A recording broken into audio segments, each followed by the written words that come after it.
எத்தனாவது எத்தனாவது? வணக்கம். நம்ம நாலடியார்ல 16வது அதிகாரம் இன்னைக்கு பார்க்க போறோம். மேன்மக்கள். முன்னாடி சொன்னாரு, குடிப்பிறப்பு நல்ல குடியில பிறந்தவர்கள் எந்த மாதிரி தன்மையுடையவர்களாக இருப்பார்கள் அப்படிங்கிற லிஸ்ட் எல்லாம் வந்தது. அடுத்தது மேன்மக்கள். மேன்மக்களாக இருப்பவர்கள் சான்றோர்கள் அப்படின்னு எடுத்துக்கலாம், பண்புடையாளர்கள், எப்படி வேணாலும் எடுத்துக்கலாம். சோ ஒரு பாட்டிலையும் அவங்களுடைய ஒரு குணம் வரும். அதை வச்சு அவங்க எப்படிப்பட்டவங்களா இருப்பாங்க அப்படிங்கறது, யாரெல்லாம் மேன்மக்கள் என்று நாலடியார் நினைக்கிறது அப்படிங்கறத நம்ம புரிஞ்சுக்க முடியும். மேன்மக்கள் அப்படிங்கிறதுக்கு இந்த குடி அந்த குடியெல்லாம் எதுவும் கிடையாது. அவர்களுடைய பண்பு நலம் சார்ந்து அவர்கள் இத்தன்மையவர்கள் என்று வரையறுக்கப்படுவார்கள். மேன்மக்களாக இருப்பவர்கள் யாராலும் இருக்கலாம். சோ அதனால இதுல சொல்லப்படக்கூடிய இதெல்லாம் பார்த்தோம்னா யார் இது மேன்மக்கள் அப்படிங்கிறது நமக்கு தெரியும். நமக்கு வழக்கமா சின்ன வயசுல நம்ம படிச்ச பாட்டு ஞாபகம் வரும். கெட்டாலும் மேன்மக்கள் மேன்மக்களை சங்கு சுட்டாலும் வெண்மை தரும். ஒரு சங்கு நீங்க எவ்வளவு சுட்டாலும், சந்தனத்தை எவ்வளவு தேய்ச்சாலும் அது சந்தன வாசனை தான் அடிக்கும். கரும்பை எவ்வளவு பிழிஞ்சாலும் அது அதனுடைய தித்திப்பு தன்மை மாறாது. அது போல மேன்மக்கள் எந்த நிலையிலும் தன்னுடைய நிலையிலிருந்து பிறழாதவர்கள் அப்படிங்கறத மேன்மக்களுக்கான ஒரு அடையாளமா வச்சுக்கலாம். சரி, இந்த பாடல்கள் என்ன சொல்லுது அப்படிங்கிறத பார்ப்போம். அங்கன் விசும்பின் அகல் நிலா பாரிக்கும் திங்களும் சான்றோரும் ஒப்பர் மண். திங்கள் மறு ஆற்றும் சான்றோர் அஃது ஆற்றார் தெருமந்து தேய்வர் ஒரு மாசு உரி. வானத்தில் இருக்கக்கூடிய திங்களும் சான்றோர்களும் ஒரு தன்மை போன்றவர்கள், அதாவது மேன்மக்களும் ஒரு தன்மை போன்றவர்கள். அவர்கள் அதாவது எங்கும் அழகிய நிலவை ஒளி பரப்பக்கூடிய அம் கண் விசும்பின். அம்னா அழகிய, கண்ணு அகன்ற, விசும்பு வானம், அழகிய அகன்ற இடத்தை உடைய அந்த வானத்தில் அகல் நிலா பாரிக்கும் திங்கள்.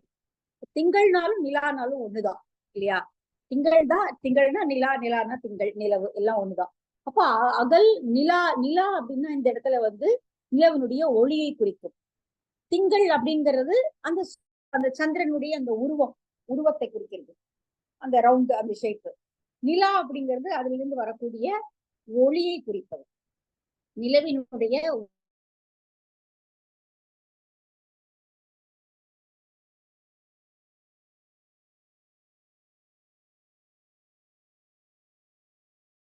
கொண்டிருக்கக்கூடிய, இந்த உலகத்தை காத்து கொண்டிருக்கக்கூடிய இரண்டாவது பாட்டு வந்துருச்சு.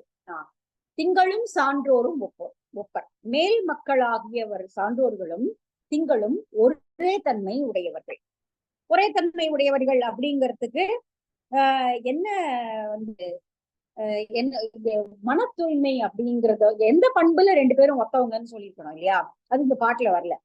எந்த தன்மையினாலும் அவங்க ரெண்டு பேரும் ஒரே தன்மையாக இருக்கிறவர்கள் அப்படிங்கிறது இந்த பாடல விளக்கப்படல. ஆனால் தூய்மையான நில ஒளி என்பது தூய்மையானது போல மேன்மக்களும் தூய்மையான தம்முடைய குணங்களால் ஒளி வீசக்கூடியவர்கள் அப்படின்னு உரையாசிரியர்கள் எழுதுறாங்க. அதனால அதை நம்ம அப்படியே எடுத்துக்க வேண்டியதுதான்.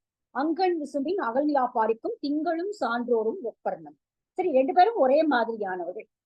ஏன் ஒரே மாதிரியானவர்கள் அப்படிங்கிற விளக்கம் பாட்டுல வரலைன்னாலும், மேலிருந்து அது ஒளி வீசுவது போல, தூய்மையான மாசு மறு இல்லாத ஒளியை வீசுவது போல, குளிர்ச்சியான ஒளியை வீசுவது போல சான்றோர்களும் தங்களுடைய பண்புகளால் துலக்கம் பெறுபவர்கள். ஆனா ரெண்டு பேருக்கு நடுவில் ஒரு வேற்றுமையும் இருக்கு. என்ன அப்படின்னா, திங்கள் மேல ஒரு கரை இருக்கு. இதெல்லாம் அந்த காலத்து நம்பிக்கை, அவ்வளவுதான். திங்கள் மேல ஒரு கரை இருக்கிறது. நம்ம சின்ன வயசுல பாட்டி மரத்தடி கீழே உட்காந்து வடை சொல்றாங்க அப்படிங்கிற மாதிரி கதைகள்லாம் அந்த நிலாவினுடைய கோடை பார்த்து கேள்விப்பட்டிருக்கோம். ஆனால் இந்த பாடல் இதுல மறு இருக்கிறது என்று சொல்கிறது.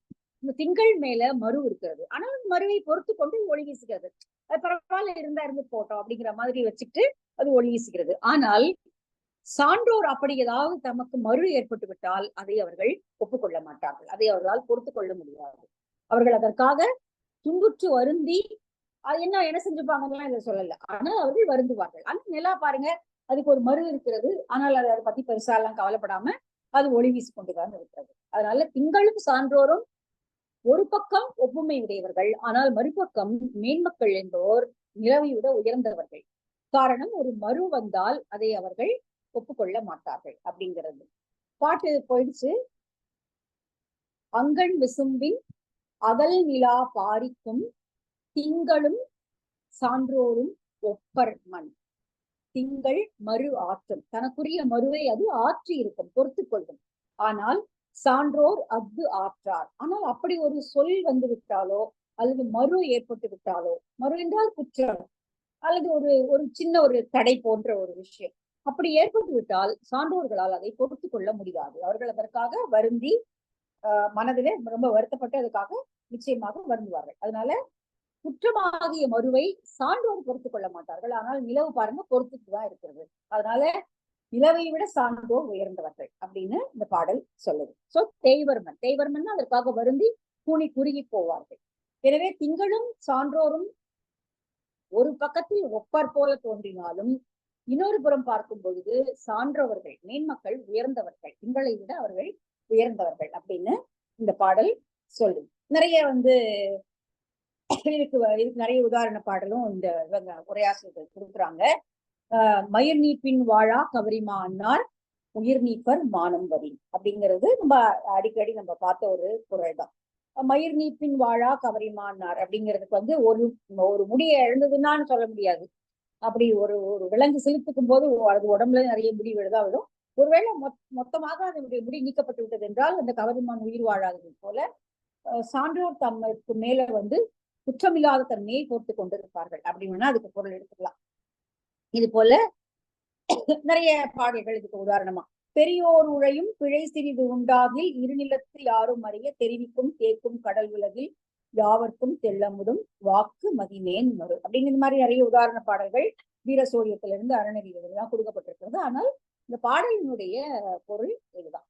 தன்னழி இருவருக்கும் பொதுவானது, குற்றத்தை பொறுத்து கொள்ளாத தன்மை இருவருக்கும் வேற்றுமையானது அப்படிங்கிறது. சோ இந்த பாடல் புரியுது இல்லையா? இரண்டாவது பாடல் போலாம். இசையும் எனினும் இசையாதெனினும் பசை தீர எண்ணுவர் சான்றோர் விசையின் நரிமா உளம் கிழித்த அம்பினில் தீதோ அரிமா பிழை பெய்த போல். இந்த பாட்டை படிக்கும் போதே நமக்கு இன்னொரு குரல் நல்ல ஞாபகம் வரும். காண முயல் எய்த அம்பினில் யானை பிழைத்த வேலேந்தல் ஈது.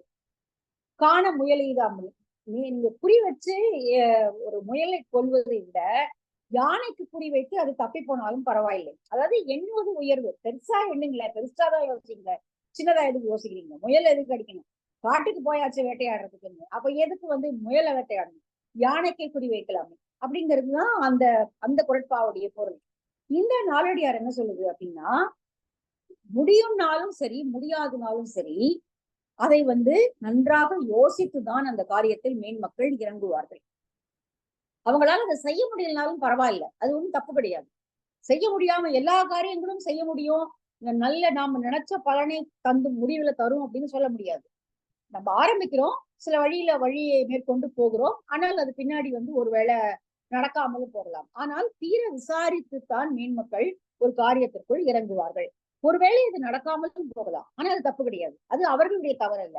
காரணம், நிறைய பொண்ண அம்ப கையில வச்சிருக்கிறத விட அரிமா பிழைத்த, அரிமான சிங்கத்தை எய்தி அது சிங்கம் தப்பி ஓடிடுச்சு, ஆனா அந்த அம்பு கையில தங்கிடுச்சு, அது வசதி தானே அப்படின்னு இந்த பாடல் சொல்லுது. அதாவது நீங்க முயற்சிக்காமலே இருந்துவிட்டு பசாம இருந்துட்டு நான் வராது அது அப்படின்னு சொல்றதை விட நன்றாக யோசித்து இறங்கி அதில் செயல்பட தொடங்கி அது முடியலனாலும் பரவாயில்லை, முயன்றீர்கள் இல்லையா, அதுவே பெருசு. மேன்மக்கள் அதுதான் செய்வாங்க. அவர்களால ஒரு செயலை செய்ய முடியும் என்றாலும் செய்ய முடியாதோ என்ற எண்ணம் இருந்தாலும் ரெண்டையும் அவர்கள் தீர விசாரித்து ஆய்ந்து அறிந்து எண்ணி துணிக கருமம். இது நமக்கு நல்லா தெரிஞ்ச ஒரு குரல். எண்ணி துணிக கருமம் துணிந்த பின் எண்ணுவம் என்பது இழுக்கு. முதல்ல ஒரு காரியத்துல இறங்கிறதுக்கு முன்னாடியே எல்லாத்தையும் யோசிக்கணும். நாலா பக்கமும் யோசிச்சு பார்த்து இது முடியுமா, இது சாத்தியமா, இது செய்யலாமா என்றெல்லாம் யோசித்து பார்த்து விட்டு அது உள்ள இறங்கணும். ஆனால் ஒருவேளை அது சாத்தியப்படாமல் போனாலும் கவலைப்பட வேண்டியதில்லை. காரணம், காண முயலைது அம்பின்னு யானை பிழைத்த வேலை என்பது அவ்வளவுதான். ஒண்ணுமே செய்யாம இருக்கிறத விட செய்யறது நல்லது அப்படிங்கிறதுக்காக சொல்றது. இப்ப மேன்மக்கள் என்பவர்களுடைய எல்லா காரியங்களும் ஒருவேளை வெற்றிகரமாக முடியாமல் போனாலும் அவர்கள் தீர விசாரித்து ஆய்ந்தறிந்து அந்த பணியில் இறங்கினார்கள் என்பதை அவர்களுக்கு பெருமை தருவதுதான் அப்படிங்கிறத இந்த பாட்டு சொல்லுது.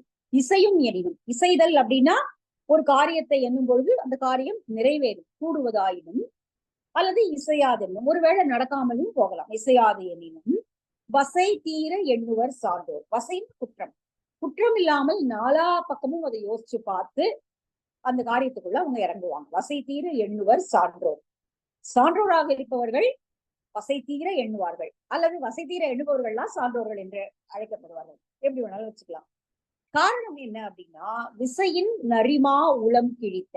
விசைனா வேகமாக செல்லக்கூடிய அம்பு, நரிமாவினுடைய உளம் கிழித்து. நரிமான நரியாகிய விலங்கு, அந்த விலங்கு கிழித்த அந்த அம்பை வைத்திருப்பதை விட தீதோ அரிமா பிழைப்பு எய்த போல்.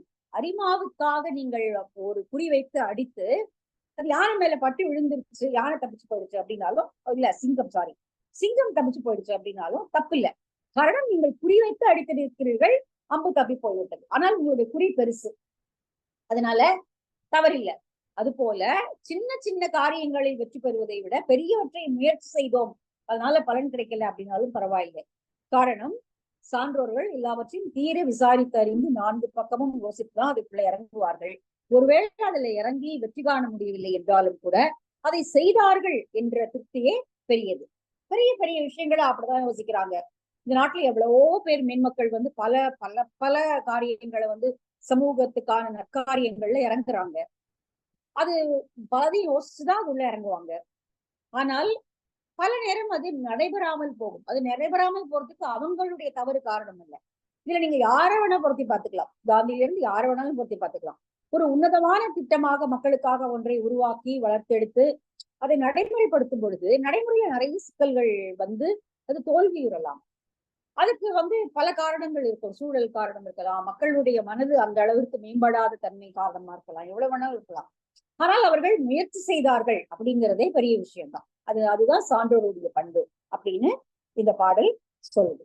இதுக்கு வந்து ரொம்ப அழகான இன்னொரு பொருளும் இருக்கு. பெருமை உடையவர் ஆற்றுவார் ஆற்றின் அருமையுடைய செயல். அருமையுடைய செயல்களை பெருமையுடையவர்கள் ஆற்றுவார்கள், அல்லது அருமையுடைய செயல்களை ஆற்றுவதனாலேயே அவர்கள் பெருமையுடையவர்களாக ஆவார்கள். எப்படி வேணாலும் வச்சுக்கலாம். சோ சான்றோர் என்பவர்கள் எல்லாவற்றையும் தீர விசாரித்துத்தான் இறங்குவார்கள். இறங்கி அது வெற்றி பெறவில்லை என்றாலும் பரவாயில்லை, அதுல ஒண்ணும் பெரிய பாதகம் இல்லை, அவர்கள் செய்தார்கள் என்பதே பெரிய விஷயம்தான் அப்படிங்கிறது வந்து இந்த பாடலினுடைய பொருள். சரி, அடுத்த பாட்டு வந்து முடியாத போது கூட அவர்களால் செயற்கரிய செயல்களை செய்ய முடியும். இயலாது, இது சாத்தியமே இல்லை அப்படின்னா கூட மேன்மக்கள் என்று சொல்லப்படுபவர்கள் அந்த காரியங்களை சாதித்து காட்டுவார்கள். அதுதான் மேன்மக்களுடைய அடையாளம் அப்படின்னு இந்த பாடலை சொல்லுது. நரம்பெழுந்து நல்கூர்ந்தார் ஆயினும் சான்றோர் புறம்பெழுந்து குற்றம் கொண்டு ஏறார். உரம் கவரா உள்ளமெனும் நாரினால் கட்டி உளவரையால் செய்வர் செயற்பாலவை. செயற்பால அல்லாத செயல்களை, செய்ய முடியாத செயல்களை அவர்கள் செய்வார்கள். அதாவது மேன்மக்களாகிய சான்றோர் செய்வார்கள். எப்பொழுது என்றால், நரம்பெழுந்து நல்கூர்ந்தார் ஆயினும். நரம்பு எழுந்து அப்படின்னா நரம்பெல்லாம் வெளியில தெரியும்படியாக உடம்பெல்லாம் வற்றி போய் அப்படியே ஏழ்மை நிலையினுடைய கடைநிலையில நின்று நல்கூர்ந்தார். நல்குறவுன்னா ஏழ்மை, ஒன்றுமே இல்லாத வறுமைத்தன்மை. அப்படிப்பட்ட ஒரு நிலையில அவர்கள் ஆயிட்டா கூட நரம்பெழுந்து நல்கூர்ந்தார் ஆயினும் சான்றோர், மேன்மக்கள் என்று சொல்லப்படக்கூடிய சான்றோர் புறம்பெழுந்து குற்றம் கொண்டு ஏறார்.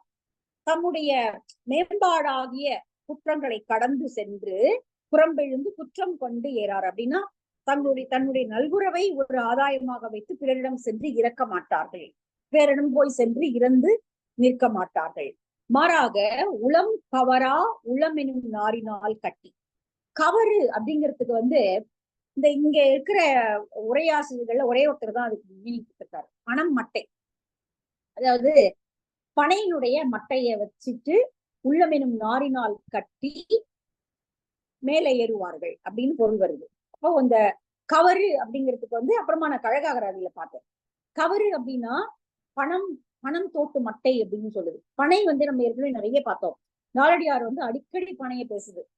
பனை மரங்கள் நிறைய இருந்திருக்கிற ஊர்ல அல்லது பனைப்படு பொருள்களால மிகுதியான பயன் பெற்ற ஒருவர் தான் இந்த பாடல்களை தொடர்ந்து எழுதியிருக்க முடியும். இப்ப கவரு அப்படின்னா அந்த பணம் தோடு பார்த்துக்கலாம். பணம் கருக்குன்னு சொல்லுவாங்க. கருக்குன்னு ஒரு நாவல் கூட எழுதியிருக்காங்க. பாமாவுடைய ரொம்ப ஃபேமஸான ஒரு நாவல் வந்து கருக்கு. ஏற முடியாது. மரத்து மேல ஏறினா முள்ளு மாதிரி அது குத்தும். அது கருக்கு அப்படின்னு சொல்றது, பனந்தோடு அப்படின்னு சொல்றது.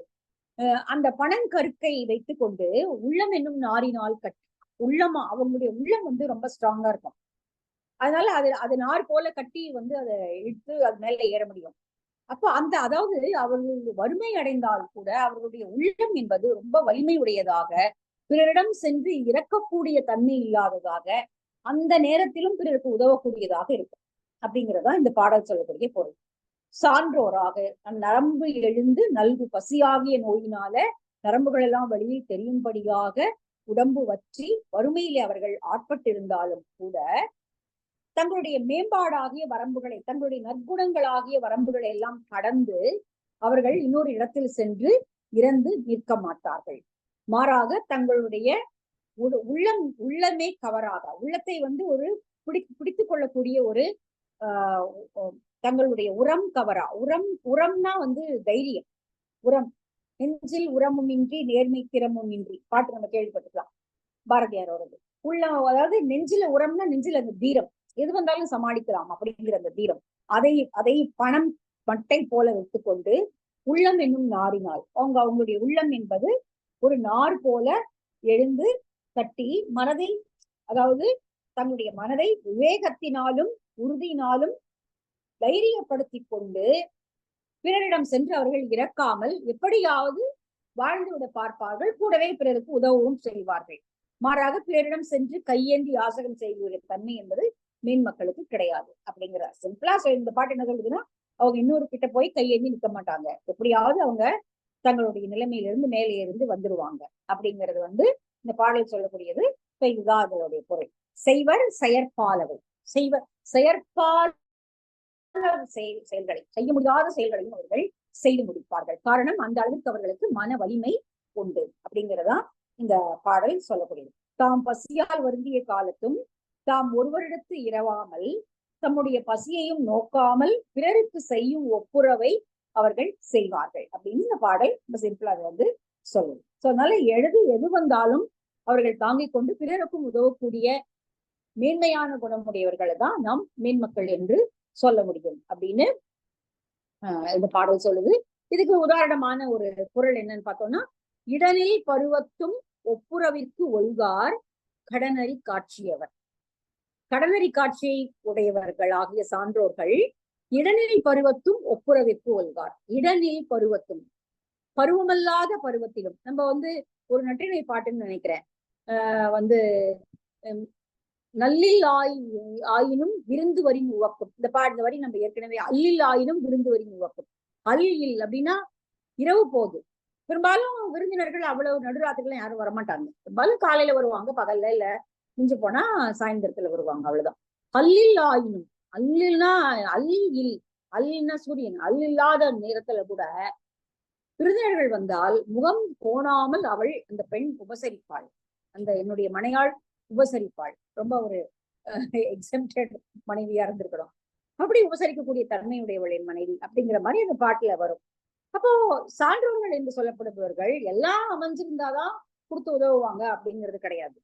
அவர்களிடம் ஒன்றுமே இல்லாமல் இருக்கக்கூடிய நேரத்துல கூட அவர்கள் நெஞ்சில் உரத்தோடு அவர்கள் மற்றவர்களுக்கு உதவக்கூடிய கடமையை செய்வார்கள் அப்படின்னு இந்த பாடல் சொல்லுது. இடரில் பருவத்தும் ஒப்புரவிற்கு ஒல்கார் கடனறி காட்சியவர். இது திருக்குறள்ல வர்றது 718வது குறள். ஆனால் இந்த பாடல் வந்து உரம் கவரா, அந்த கவருங்கிற வார்த்தை தான் ரொம்ப வந்து இன்ட்ரெஸ்டிங்கா இருந்தது.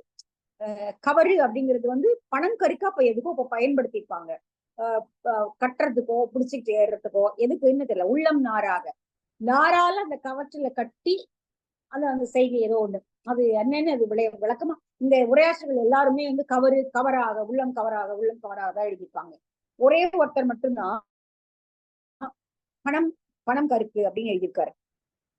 அதனால வந்து வேற யாரும் அதை எழுதல. ஆனா இதுல இருக்கு. அப்போ பணம் கவரை அவங்க எதுக்கோ பயன்படுத்திப்பாங்க. எப்படி பயன்படுத்துறாங்கன்னு தெரியல, கேட்டு பார்த்தா தெரியும். அந்த இவர் இருக்காரு இல்லையா, நான் சொன்னேன் அந்த பனை எழுதின அந்த இவரை பார்த்து கேட்டா தெரியும். சரி, ஓகே, அடுத்த பாட்டு போலாமா? 154. ஆமா, அதுதான் எழுதி, வேற எதுவும் இல்லை. செல்வொழி கண்ணொரு காண்பினும் சான்றவர் தொல்வழி கேண்மையில் தோன்ற புரிந்தி நல்வரை நாட சில நாள் அடிப்படின் யாப்பர் கல்வரையும் உண்டாம் நெறி. அதானே அந்த பாட்டு தானே இருக்கு. அதாவது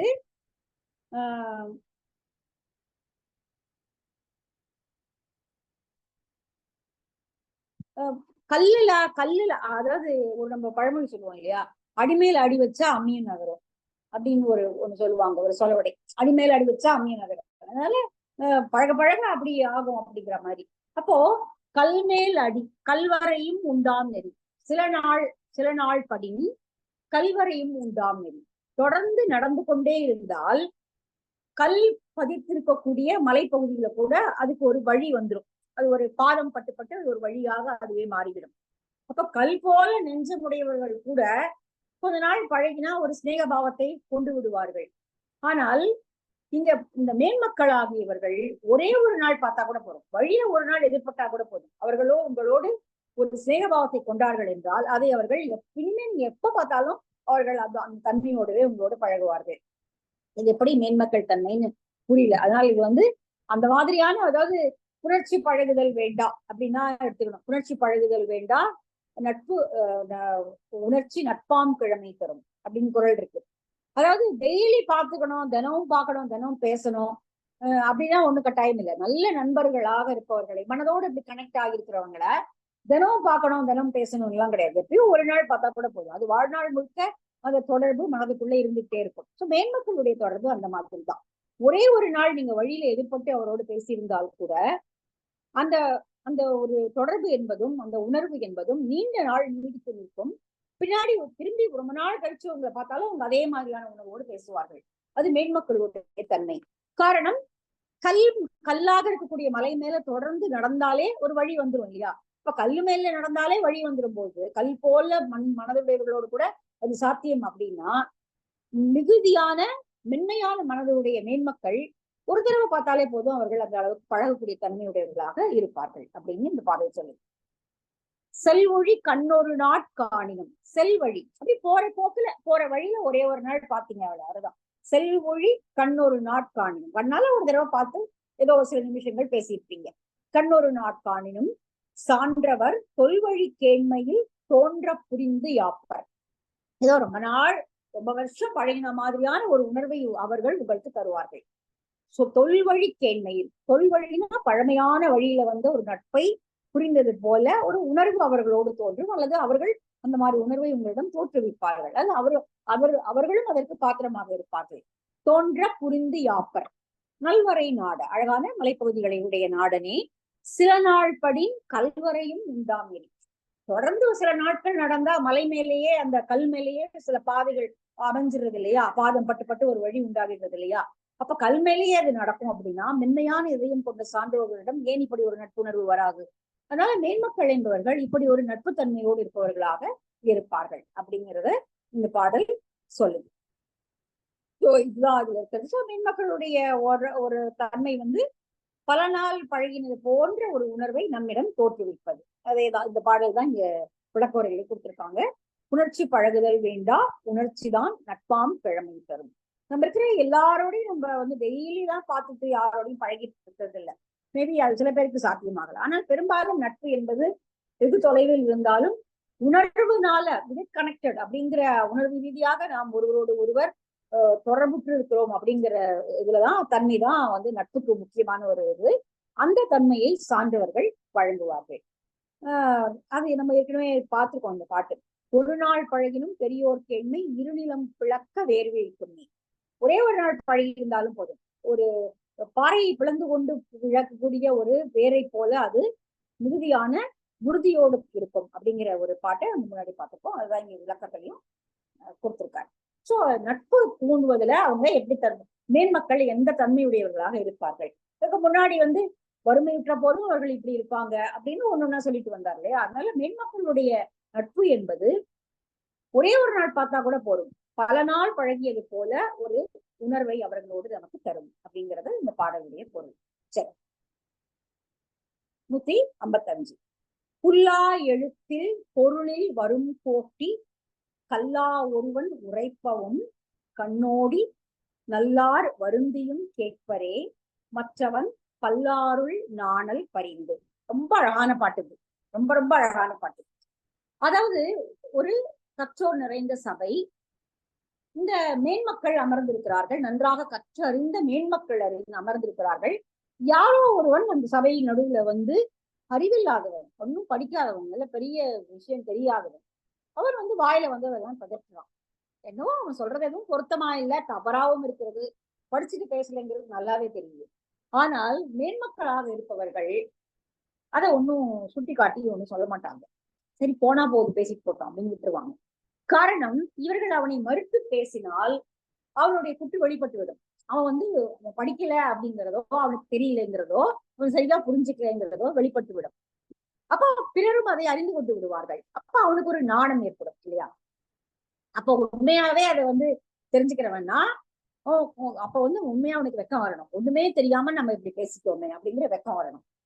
அப்போ ஐயோ அந்த மாதிரி வெக்கப்பட்டு வருந்துவானே அப்படின்னு சொல்லி அந்த வருத்தத்தை ஏற்படுத்தி விடக்கூடாது அப்படிங்கிறதுக்காக இவர்கள் வாயை மூடிக்கொண்டு இருப்பார்களாம். மின்மக்களாக இருப்பவர்கள் அதை வருத்தத்தோட ஐயோ இப்படி எல்லாம் தப்பு தப்பா பேசுறானே அப்படின்னு கேட்டுட்டே பேசாம இருப்பாங்களா. ஏன்னா இதை மறுத்து சொன்னால் ஒருவேளை பிறருக்கு முன்னாடி அவனுக்கு அவமானம் ஏற்பட்டு அவன் நாணமடையக்கூடும் அப்படிங்கிறதுனால அவர்கள் அதை வாயை மூடிக்கொண்டு பேசாம இருப்பாங்க. சரி எல்லாத்தையோ பேசிட்டு போட்டோம் அப்படிங்கிற மாதிரி இருப்பார்கள் அப்படின்னு இந்த பாடல் சொல்லுது. ஒரு பக்கம் இது சரி அப்படின்னா கூட இன்னொரு பக்கம் ஒரு நல்ல மேன்மக்கள் என்பவர்கள் இல்லை அப்படி இல்லை அப்படின்னு சொல்லி திருப்புகளாக கூட இருக்கலாம், தவறு ஒன்று கிடையாது. ஆனால் இந்த பாடலுடைய பொருள் இப்போ இந்த மாதிரி புல்லா எழுத்தில் பொருளில் வரும் கோட்டி. இந்த கோட்டி அப்படிங்கறத வந்து நம்ம ஏற்கனவே சிலப்பதிகாரத்திலையும் பார்த்தோம், 3வது காண்டத்துல பார்த்தோம். வெள்ளை கோட்டி அப்படின்னு ஒரு வார்த்தை வந்தது. வெள்ளை கோட்டி, வெள்ளை கோட்டி அப்படின்னா ஒண்ணுமே இல்லாதது, ஒயிட் லைஸ் அப்படின்னு சொல்லுவாங்க இல்லையா? ஒண்ணும் இல்ல, ஒண்ணுமே கிடையாது, எதுவுமே தெரியாது, வெறும் கோட்டி. அந்த வெள்ளை கோட்டியோட பழகாதீர்கள் அப்படிங்கிற மாதிரி ஒரு வரி வந்தது சிலப்பதிகாரத்துல, ஞாபகம் இருக்கலாம்னு நினைக்கிறேன். வெள்ளை கோட்டி, ஆமா, கோட்டி வெள்ளை கோட்டி, வெள்ளை கோட்டியோடு பழக்கத்தை விடுங்கள் அப்படின்னு ஒரு வரி வந்தது. இப்போ ஒண்ணுமே தெரியாது, கோட்டின்னா வெறும் பயம், ஒன்னும் சரி ஒண்ணுமே அறிவுலாம் ஒண்ணும் இல்லை, ஆனா வாயில வந்ததெல்லாம் பதட்ட வேண்டியது. புல்லா எழுத்து, புல்லா எழுத்துன்னா எழுத்திலக்கணத்துக்கு பொருந்தாத, புல்லாதன்னா எந்த பொருத்தமும் இல்லாத சொற்களை பேசுவது. புல்லா எழுத்தில் பொருளில் வரும் வெறும் கோட்டி, பொருள் இல்லாத சொற்களை, அந்த சபைக்கு பொருத்தமே இல்லாத, தேவையில்லாத, கொஞ்சம் கூட பொருத்தம் இல்லாத சொற்களை பேசக்கூடிய ஒரு வரும் கோட்டி, ஒரு வெறுமையான கோட்டி போல பயனில்லாத சொற்களை பேசுபவன். கல்லா ஒருவன் உரைப்பவன், அவன் கல்லாதவன். அது நல்லா தெரிஞ்சு போச்சு, இப்படி பேசும்போது தெரிஞ்சு போச்சு அவன் கல்லாதவன். கல்லா ஒருவன் உரைப்பவன், இப்படிலாம் அவன் உரையாற்றி கொண்டிருந்தாலும் கூட கண்ணோடி, கண்ணோட்டம் அப்படின்னா கண்கள் வந்து கண்ணோடி, கண்ணுக்கான இரக்கம். கண்ணு வந்து பார்வையுடையது மட்டுமல்ல, அதுக்கு இரக்கத்தன்மையும் இருக்கணும். அதுக்குதான் கண்ணோடி, கண்ணோட்டம் அப்படிங்கிற ஒரு அதிகாரமும் நம்ம ஏற்கனவே பார்த்துருக்கோம்.